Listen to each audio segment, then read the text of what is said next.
Everyone has a good story to tell, and you know it is a good story when the person leans in and says, "See, what had happened was," and then tells the story. This podcast provides those opportunities to tell those types of stories in education. The stories will be from the good, the bad, and everything in between. We wanted to do this podcast to showcase stories in education and to give flowers to educators who deserve recognition for their excellence. Our guests will feature parents, students, teachers, administrators, and just about anyone who is involved in education. These stories will inspire you, challenge you, and help you to reflect on your practice of education, whether it be from the inside of the classroom or outside. If you have a good story to tell, we'd love to hear it. Email us at contact@andredowty.org. We'd love to have you or your story on a future episode. See What Had Happened starts now. Welcome to See What Had Happened, where we hear stories in education, all the way from the good, the bad, and everything in between. We're your co-hosts, Danielle and Andre Daughty. If this is your first time tuning in, welcome. If you are a regular, we welcome you back. Today, we have a special guest joining in on the fun, Ms. Erin Gannon. Hey, friend. Hello. How you doing? I'm doing great. It's so good to see you too. Yeah, thank you for joining us on this episode. And of course, we know who you are. And of course, off camera, we've been talking for a while. But for our listeners, can you go ahead and share a little bit about who you are? Yes. So I am, I'm a very passionate educator. I've been involved in education since 1997 when I graduated from San Diego State University. I taught at a pre-K to 8 STEM school here for 7 years, and I've been away from the classroom for about a year and a half. I have been working with PBL Works for quite a few years doing professional development and project-based learning, and then had my toe in some other pools related to education, writing curriculum for Discovery Ed, working with different nonprofits to support their work in education. So I'm currently doing a lot of contract work, but I'm also supporting a group of kids here that are in a virtual academy, but they come from 4 different families, and I'm essentially a pod leader. That's a whole new role that I had never thought I wanted to do. So here's the question to ask you. Go ahead and set up this story for us. Are you speaking from an educator's perspective? Are you speaking from a student's perspective? Go ahead and set the story up for us. So this is about 11 years ago, I figure. I had a group of kids for 2 years, and I can't remember if this was the first year I had them or the second. Doesn't really matter. They were second graders when I first had them, and then we rolled up to 3rd grade together. This was at a charter school that I helped open. My proudest accomplishment as an educator was opening this school. We worked together with other parents to come up with the charter and to write it together and envision this really amazing place for kids. I was in San Diego, or Chula Vista specifically, but San Diego area at the time. And so we had a lot of Hispanic families and obesity rates in that area for children especially were particularly high. So we wanted to focus on early development of healthy living skills. So we were a health sciences charter school. And in developing the school, we had these really tight relationships with parents. So I think prior to that, I had a good understanding of the importance of parents, but I'm not sure that I really had tight connections with them in the same way I did in this charter experience. Yeah. So what had happened was You nailed it, because I didn't even have to say it there. You nailed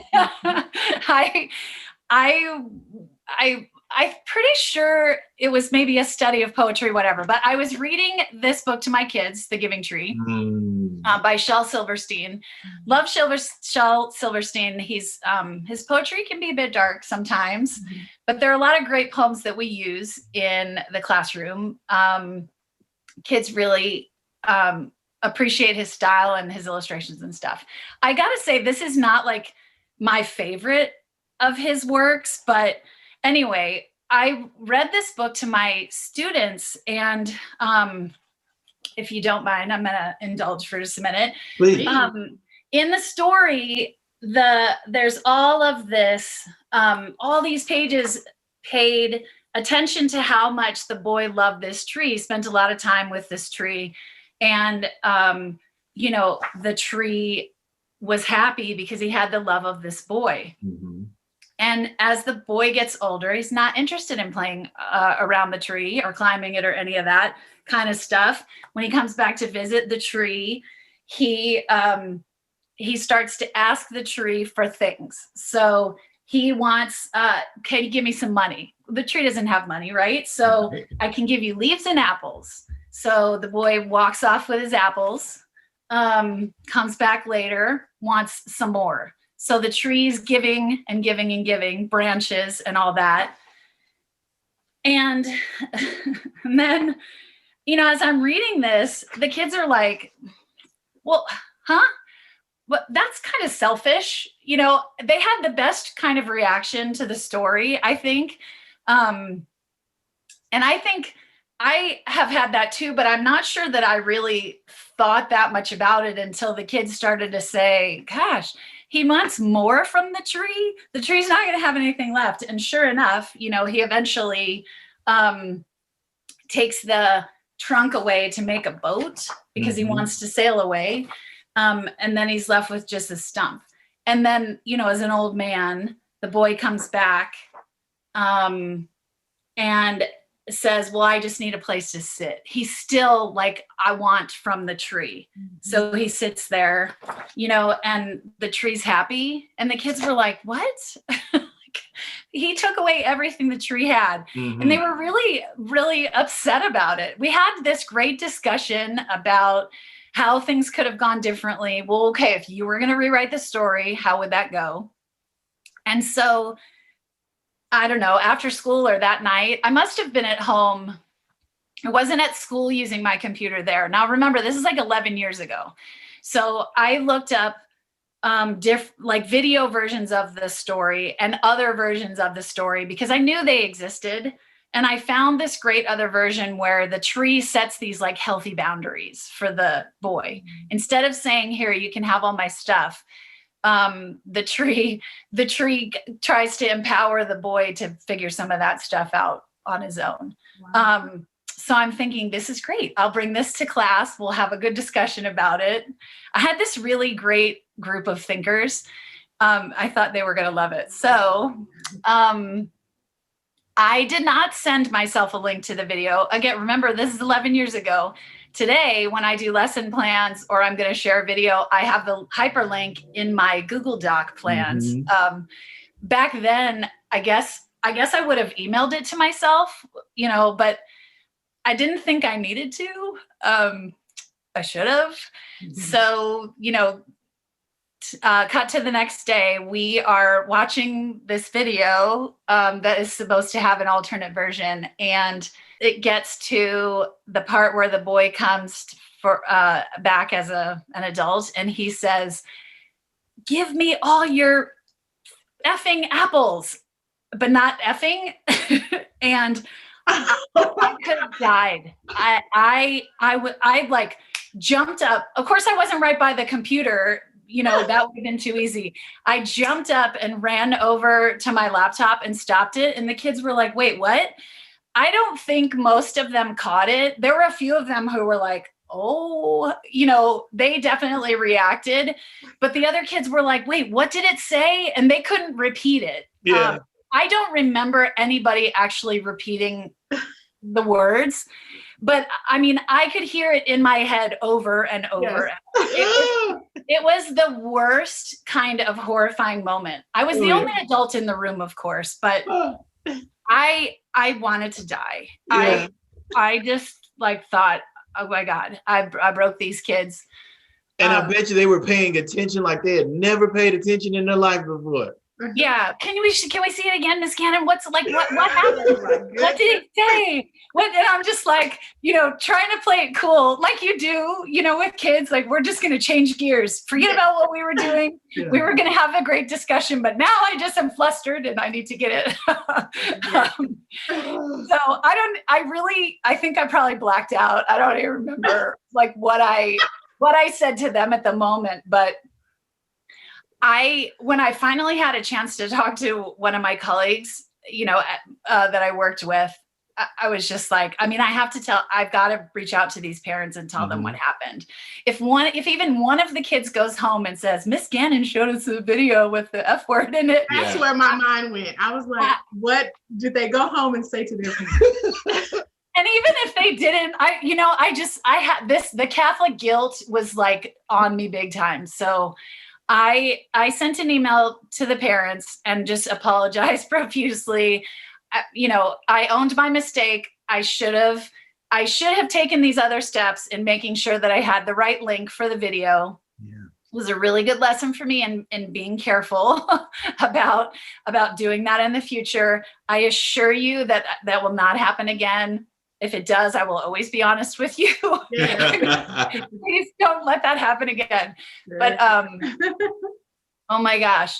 So, what's funny is you typically hear from the moms. And I'm not sure if that's your experience, Danielle, but when I'm emailing with parents, they usually give me mom's email address, and that's who I typically communicate with. That's pretty standard. Yes. Sometimes they'll ask you to send things to both parents. Right. And of course, if there are custody issues, then it may vary. But in general, it's the moms that you hear from.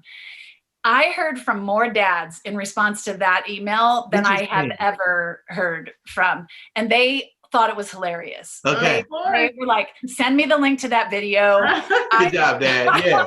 I want to see what you were talking about. It ended up being like, I can laugh about it now. It was terrible. It was one of those like, oh no, I have really screwed up here kind of moments where I felt like I needed to tell my director. In charter schools, we have directors rather than principals. I felt like I needed to go and just confess to her what I had done. My friends at the time got a really good laugh out of it. Absolutely. They still bring it up now. Yeah. Yeah. So I'm thinking to myself, had I been there, you probably would have heard me well out in laughter across the hall after you told that story. As a colleague, you're supposed to laugh at that. Those are those really good, fun days of school. Like everything could be going wrong in school that day, but hearing that story, that would have brightened my day for sure. Yeah, yeah. And as a teacher, you have all kinds of moments that are memorable with kids. I always think I should write this down. Yes.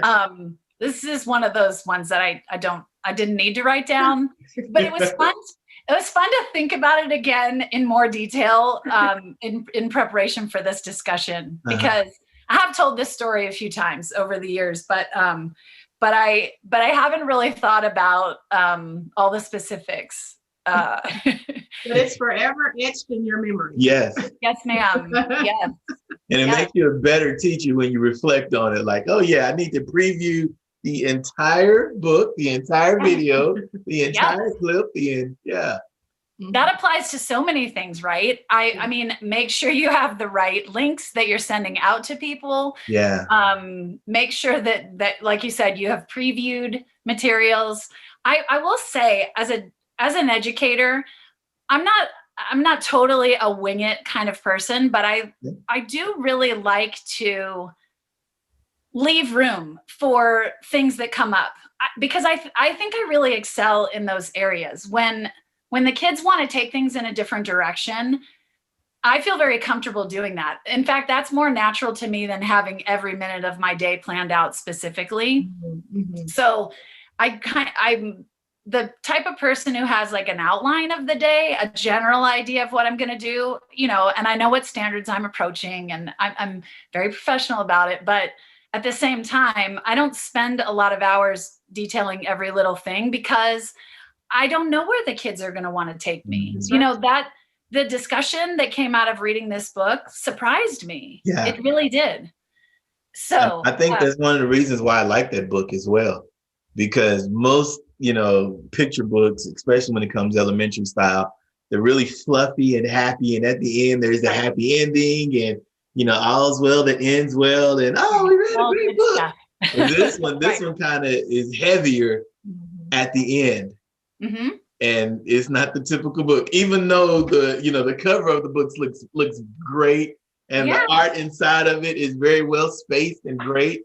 But then at the end, you're like, wait a minute, hold on. Yeah, this part, this like after he makes off with the trunk of the tree, and then the tree was happy, but not really. Yeah. No, of course he wasn't happy. Right. Yeah, that boy took everything. Yeah. Like, who's making these books? Like, that is a great discussion. I loved that the kids got so offended by it, and it really was the perfect opportunity to dig into it some more. Needless to say, we did not. We never spoke about it again. Did they ever bring it up throughout the rest of the year? I have not read this book to another class since then. No.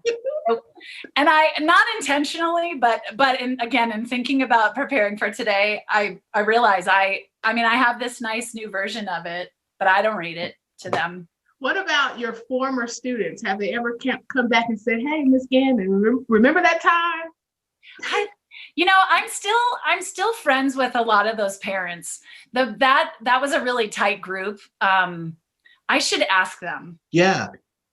I should. It would be fun to know even if the parents remember it. Uh-huh. I wonder if the kids really caught on, Okay. or if their parents talked to them about it that night at home. I got this email from Miss Gannon, and it sounds like something happened at school today. Okay. Kind of thing. 7 years later, you still have that story in your mind. I wonder if from a student perspective, they still have that. Remember the one time that we were watching the video? Yeah. Well, and those kids are in college now, so I wouldn't feel so bad about them hearing that word. Right. Today. And then they'd be like, that was the best day of my life at that school that year. Oh, yeah. That's such a great story. We really truly appreciate you sharing that story with us. That has me like, I'm giggling on the inside. Yes. And then I'm thinking in my head of the stories very similar to yours, where something has slipped or something else has happened, and I'm like, oh my goodness. That's what makes teaching so fun, though, right? It does. And I think like it could have been one of those things where I just never said anything and I let it go. They maybe wouldn't have gone home and talked about it. I don't know. So many things happen in a school day. That was really big to me, but it may not have been their most important part of that day. Yes. I just really felt a responsibility to say something. But I feel like it went a long way to building trust with families. I do feel like I already had some trust with them. Some of them I knew better than others because they weren't all involved in developing the charter, maybe a handful of them in my actual class. And then the others were just new families that we brought on board. But I think that having that kind of open, honest relationship with families is so important. You want them to trust you, and not everybody had a positive experience when they were in elementary school. Right. And I think we forget that, we're teaching kids, but we also have a unique responsibility to include the families and to understand some of their stories too. We don't always have time to dig into that with parents, but if you make yourself vulnerable and you admit your mistakes, sometimes that opens a window for them to feel more comfortable to talk to you about things that are going on, or maybe struggles that they're having in their family, just so that you can be supportive of their child, not to get involved per se, but we want families to come to us if they have needs. or if they have questions, I don't want them to be afraid to talk to me about it. So like, if I can seem more human because I really screwed up and showed this terrible video to your kids, that's a good thing. Like, I feel like good things can come out of a big mistake. I agree. Yes. If you choose to take it that direction. Yeah. And I appreciate you, even though you called it Catholic guilt, just letting parents know, because, you know, there are some parents who need to know that it's not a big deal to them, and others, it is a big deal to them. Sure. But communicating with them, I think that really makes a difference too. Yeah. And maybe those kids had never heard that word before. Maybe that's why they didn't know it. That's a good thing, I guess, I suppose. Yeah. Or maybe they have and they were just used to. Yeah. Some of the best educators in the world are people you've never heard of. They may not be on TV or get the National Teacher of the Year awards, but we want to give those teachers their flowers today. We know the sacrifice and the heavy lifting these educators go through daily. With that said, we present Sprout Outs. Sprout Outs is sponsored by Pinky and Paws Petals. Owner and founder Jamaica Lewis has always loved flowers as a kid, and after her mom passed, she wanted to design the same flower arrangements she saw at her mom's funeral. She went to design school and learned how to craft and design floral arrangements. From there, the design started at home, and after great feedback, her business has flourished worldwide. Weddings, funerals, special occasions, and more. Pinky and Paws Petals ships artificial designs and delivers local ones in the Denver, Colorado area for now until after COVID. Now it's time for Sprout Out. Which educator would you like to sprout out this episode? So at my most recent school, Hillburn Academy here in Raleigh, North Carolina, I worked with the most amazing educator, Elissa Walker. She's like, I would refer to her as my work wife because I spent so much time with her. We really were kindred spirits. She's a good 20, let's say 20, probably more than 20 years younger than I am, you know, and I got to work with her during her first couple of years of teaching, which was such a gift. I want to lift her up because, you know, I'm thinking a little bit about the story from your very first podcast, about how teachers will come to you and say, ooh, I see this kid on your roster. Mm-hmm. Let me tell you a few things about that kid. Elissa is the kind of teacher who is just like, I don't want to hear it. Keep that to yourself. She would never say that to you because she's just too kind, but she would just ignore it. Mm-hmm. And what she takes away from that conversation is, this kid needs all the love I have, and I'm going to find ways to lift up this kid and make him or her, most of the time it was a him. I'm going to make that kid feel really special and find ways to help them enjoy school. Because if this teacher from second grade, we taught third grade together, you know, if this teacher from second grade is telling me all these terrible things about a kid, then they probably don't like school very much. Mm-hmm. She has the biggest heart and has had so much success with those kids. I hate when teachers refer to them that way. But I am constantly in awe of how she can help turn around a child's feelings about themselves and about school in general. And she is just an amazing light and such a sweetheart. So Elissa Walker, I can't wait to share this with her when it comes out. She is just amazing. Yeah. Oh, sprout out to Elissa. Yeah, absolutely. The Dowtys believe when one wins, we all win. And so we love this podcast because we get to help each other win. Who would you like to plug? What would you like to plug, Erin? Tell everybody how they can find you and follow your educational journey. So when I'm in the classroom, I have an Instagram account that I keep for my classroom and a Twitter account so that families can follow what's happening in my classroom. Mm-hmm. I would recommend that for families. I think that, or for teachers, as a way to engage with their families. I also have a personal Twitter account that I do more for my professional stuff that's not specifically related to my classroom. So the Instagram account is Adventures with Ms. Gannon. And then my Twitter link is Second Grade with Miss Gannon. That's the last grade I taught. Those might be changing. Hopefully by the time this airs, I will have a teaching gig lined up for the fall. But I'm sure all these will be linked in the show notes. I'm also, my Twitter handle is Erin Gannon, just my name, all lowercase, no other punctuation. Yeah. Well, and I found when I was in California, I kept a classroom blog and the parents were really engaged with that. That was a great way for me to share what we were doing in the classroom. But when I moved here to North Carolina, nobody looked at it ever. You know, I spent all this energy putting things on it, but they didn't look at it. Instagram was totally different. And I think that may change with different populations that you work with too, from year to year. Mm-hmm. I like to take photos. That's kind of one of my my other loves. And so I take pictures in the classroom a lot. So those I get to share on Instagram primarily, just so they can have conversations about what we're doing. Yeah. And anyway, I the albums that I create that the parents can look at to see, you know, pictures of all the kids. Not everybody wants to have their kids on social media. So, but it's also showing all of the good work that you're doing in those classes. Absolutely. Yeah. And I know kids come home and they're like, we didn't do anything today.